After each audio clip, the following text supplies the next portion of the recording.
જય માતાજી મિત્રો, આજે મારા આંકલાના આંગણે મારા મોગેરા મહેમાન અલ્કેશ કપડવંત આજે પધાર્યા છે. તો મારા માટે અને એમની સાથે સાથે અમારા પરમ મિત્ર નિલેશભાઈ ખોડિયાર એગ્રોવાળા પણ છે. અને આજે અમારા અલ્કેશ કપડવંત મારા માટે 2 લાઈન ગાશે. ચાલુ કરો.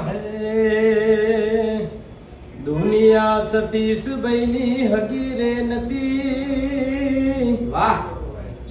સતીશભાઈની દુબળી વેળા રે હતી, એ કોઈ નતું સતીશભાઈની મેલડી હતી. અરે વાહ.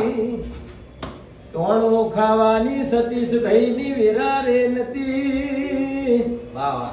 આ દુનિયા સતીશભાઈને ઓળખતી નથી, એ કોઈ નહોતું ઓકલાવની મેલડી હતી. અરે વાહ વાહ. સતીશભાઈ કોઈ નહોતું ઓકલાવની મેલડી હતી રે માં.